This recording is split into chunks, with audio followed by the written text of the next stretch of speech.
disangka anak buah Osama bin Laden. Nama lahir saya T. Bansui. Nama baptis saya Matius. Nama Islam saya Rohmat Hidayat Saripudin. Gelar saya MBA MM. MBA dan MM ini bukan gelar pemberian salah satu universitas, tidak. Tapi MBA-nya singkatan mantan budak Angon alias pendeta. Kan pendeta gembala menggembalakan domba sesat di dalam gereja, betul.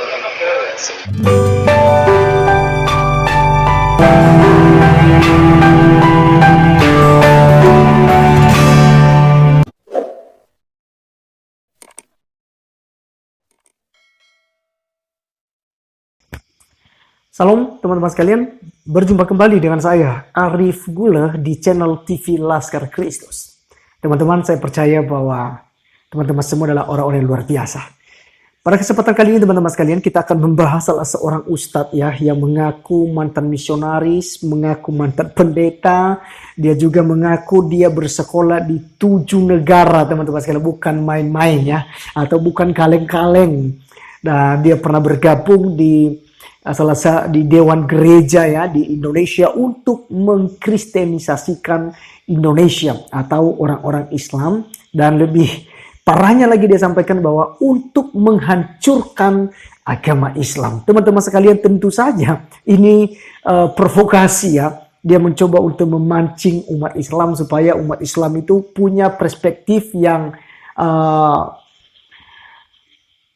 menyalahkan orang-orang Kristen, ya. Pada dasarnya orang Kristen itu punya tujuan untuk menghancurkan umat Islam gitu ya. Jadi dalam pernyataannya itu seakan-akan orang Kristen ya punya visi misi seperti itu teman-teman sekalian, untuk menghancurkan umat Islam yang ada di Indonesia.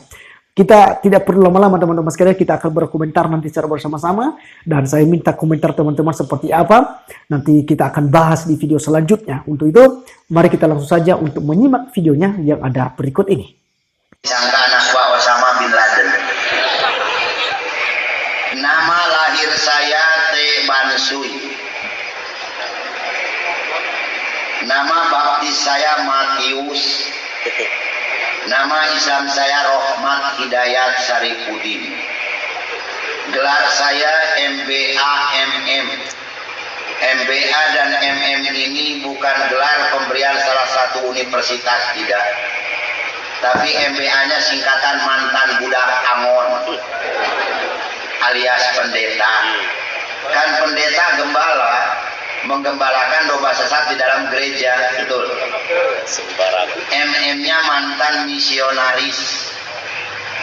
Pendidikan sekolah Alkitab saya di 7 negara. Jadi kalau di Islam mungkin Mas Andren. Yang pertama saya mengambil STT, Sekolah Tinggi Teologi di Beijing. Yang kedua di Belanda. Ketiga di Vatikan. Keempat di Jerman. Kelima di Australia.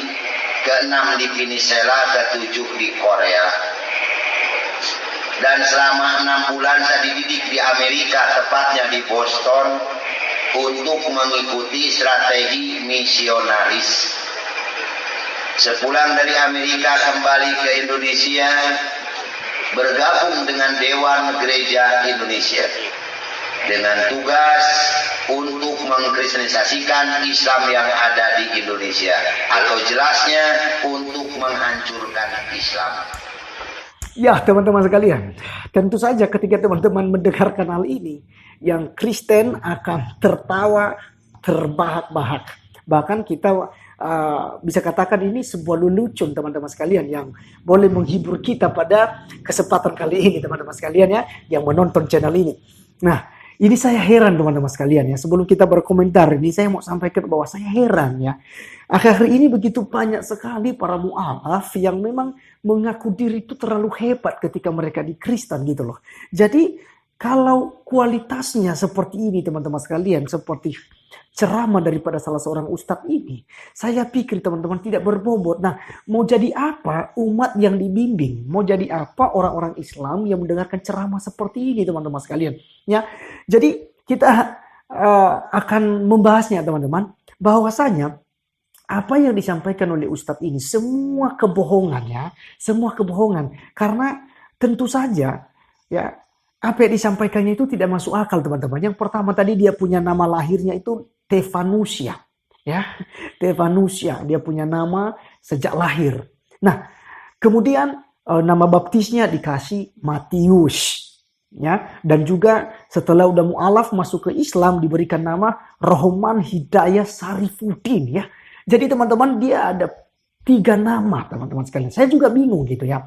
Karena di dalam kekristenan, teman-teman, diajarkan bahwa ketika kita dilahirkan oleh ibu kita dan mungkin diberikan nama, maka itu tidak sembarangan, itu harus didoakan oleh salah seorang pendeta.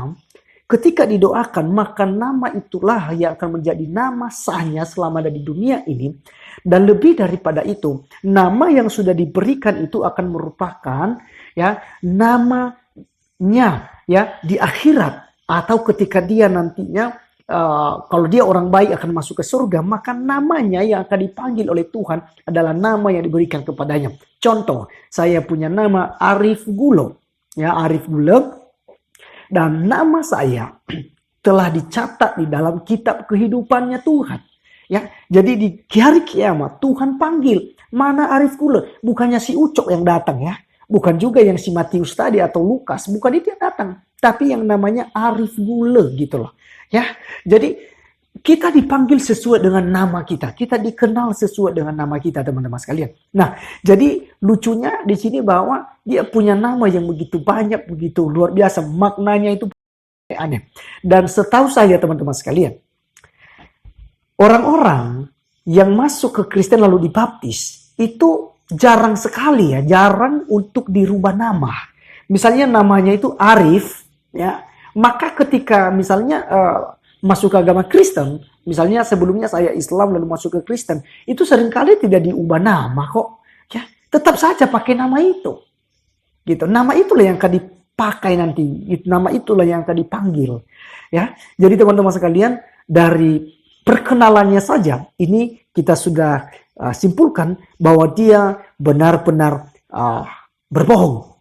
Dan yang berikut, teman-teman sekalian, mengenai gelarnya, teman-teman, ya, walaupun di dalamnya tadi dia katakan bahwa gembala-gembala, ya, dia sebenarnya itu menyudutkan Kristen lagi, ya, menghina Kristen lagi, menghina gembala-gembala, pendeta-pendeta, teman-teman sekalian.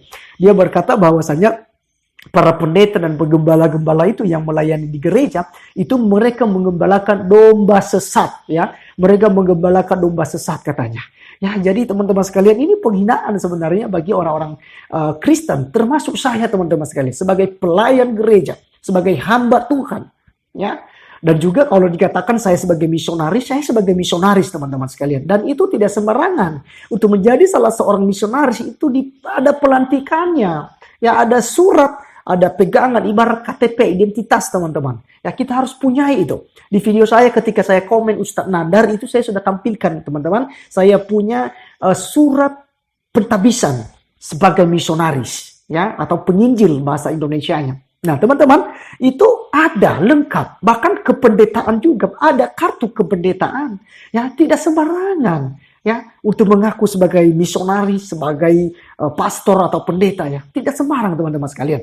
Ya, jadi ini kekeliruan. Dan yang lebih menarik di sini, teman-teman sekalian, bahwa dia katakan dia belajar di 7, ya, 6 atau 7 STT, teman-teman sekalian. Tadi pertama dikatakan di Beijing, ya, dia belajar STT di sana. Oke, mungkin di Beijing ada STT, teman-teman. Kita belum cek, ya, karena saya belum cek juga di Beijing itu apakah memang ada STT, Sekolah Tinggi Teologi Kristen. Nah, kedua, dia lanjutkannya di Belanda. Lalu dia ngambil apa lagi, teman-teman sekalian? Kalau seandainya di STT kecuali 1 tahun, ya, misalnya di Beijing dia 1 tahun, lalu mungkin dipindahkan ke Belanda 1 tahun, lalu ke Vatikan 1 tahun, ke Jerman 1 tahun, dan juga Australia 1 tahun, New Peninsula 1 tahun, kemudian di Korea juga misalnya. Jadi kalau seandainya pun dia dipindahkan 1 tahun, ini pun berlebihan teman-teman sekalian. Karena untuk menjadi salah seorang sarjana di sarjana teologi ya, itu harus kuliah selama 4 tahun saja teman-teman sekalian. Jadi kalau mungkin sampai 7 tahun berarti dia akan masuk yang disebut dengan magister teologi ya. Atau mungkin dia ngambil bagian misi atau apalah ya. Mungkin master pendidikan agama misalnya, agama Kristen, bisa jadi. Jadi dia menggunakan waktu sekitar 7 tahun. Nah teman-teman, kita coba hitung ya. Karena kita anggap dia menyelesaikan STT dari misalnya di Beijing tadi dia 4 tahun. Dan kalau ada 7 STT dia kuliah, otomatis 7 kali 4 itu udah 28 tahun dia membuang waktunya untuk belajar Alkitab. Dan juga belajar tentang teologi ya. Bagaimana untuk menafsirkan, bagaimana untuk membela iman Kristen contohnya ya, berapologetika dan lain sebagainya teman-teman sekalian. Mungkin juga kehidupan kerohaniannya seperti apa harus dibentuk semua. Nah, kalau dia udah sampai 28 tahun ini, saya rasa bahwa ini udah menjadi mahasiswa abadi teman-teman sekalian, mahasiswa abadi. Nah, jadi ini sangat tidak benar teman-teman, karena di Beijing di Belanda ini boleh saja ada STT di sana, boleh saja juga dia sudah belajar di sana. Tetapi yang paling lucu di sini kalau kita mau lihat teman-teman, bahwa dia memang benar-benar penipu, yaitu ketika dia berkata dia sekolah di Vatikan. Ya, di Vatikan Roma tentunya. Nah, di Vatikan teman-teman sekalian, tentu saja dia udah beda jalur. Karena kalau dia belajar di sekolah tinggi teologianya Kristen, tidaklah mungkin dan tidak masuk akal kalau dia ke Vatikan Roma. Karena kalau dia sekolah STT di Vatikan Roma, ya sekolah pastoral ya, yaitu punya agama Katolik. Jadi bukan lagi punya agama Kristen. Karena agama Kristen dan Katolik tentunya ada perbedaannya. Sehingga di Indonesia itu diberikan sebuah perbedaan antara Kristen Protestan dan juga Kristen Katolik. Nah, teman-teman, yang menarik di sini adalah bahwasanya dia sudah belajar ke 7 negara itu ya. Jadi ada Jerman, ada Australia, New Peninsula dan juga Korea. Dan ketika dia sudah belajar seperti yang dia sampaikan teman-teman, lalu dia mu'alaf. Dia meninggalkan agama Kristen yang dia udah pelajari mati-matian.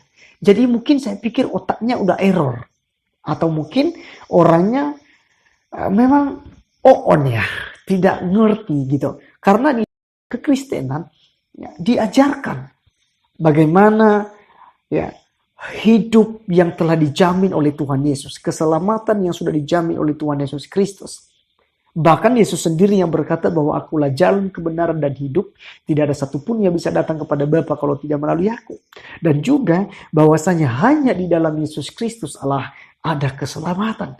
Nah teman-teman, kalau dia sampai mu'alaf, ini saya rasa bahwa dia bukan orang pilihan, dia bukan orang yang dipakai oleh Tuhan untuk menjadi pelayan Tuhan, dan juga bukan orang yang dipilih untuk memperoleh kehidupan yang kekal nantinya. Nah teman-teman sekalian, yang saya akan komen terakhir ini adalah tentang pernyataannya yang mengatakan bahwasanya dia belajar 6 bulan ya, dididik di Amerika untuk mempelajari strategi bagaimana cara kristenisasikan ya orang-orang Islam. Nah teman-teman, tentu saja hal ini bohong. Dan juga dia katakan tadi bahwasanya dia bergabung di Dewan Gereja di Indonesia, tapi kita tidak tahu di mana teman-teman, karena dia tidak sebutkan apakah ini di PGI, PGLII, atau Dewan Gereja yang mana teman-teman. Ini nggak jelas. Yang menariknya adalah ketika dia berkata bahwasanya dia dididik untuk ya belajar bagaimana cara untuk menghancurkan agama Islam. Ini fitnah teman-teman. Saya mau katakan buat kita teman-teman saya, saudara-saudari saya yang muslim, ini fitnah besar. Karena di dalam kekristenan tidak diajarkan untuk apa? Untuk menghancurkan agama lain. Tidak diajarkan untuk bagaimana merusak kepercayaan orang lain. Tidak. Ya, karena di dalam kekristenan kita diajarkan untuk saling mengasihi. Kita mengasihi Allah dan juga kita mengasihi sesama kita manusia. Jadi kita tidak pernah diajarkan untuk membenci musuh kita. Bahkan di dalam ajaran Tuhan Yesus Kristus mengajarkan kepada kita bahwa Bukan hanya sekedar saja kita mengasihi orang-orang yang mengasihi kita, tetapi kita juga harus bisa mengasihi musuh kita. Dan lebih lagi dia katakan, kita harus bisa berdoa bagi orang yang menganiaya kita, yang mencaci maki kita. Kita harus berdoa bagi mereka. Jadi teman-teman sekalian, kesimpulan dari pembahasan saya melalui video daripada Ustadz ini yang sudah kita dengarkan bersama, saya mengatakan bahwasanya kita harus bisa mengampuninya. Ya, kita harus mengampuni Ustadz ini, kiranya ya Ustadz ini sebelum matinya lah ya, dia bertobat dan akan memperoleh kehidupan yang kekal. Jadi teman-teman sekalian, sampai di sini penjelasan saya di video kali ini. Kiranya kita bisa bertemu dalam video-video selanjutnya. Tuhan Yesus memberkati kita. Salam.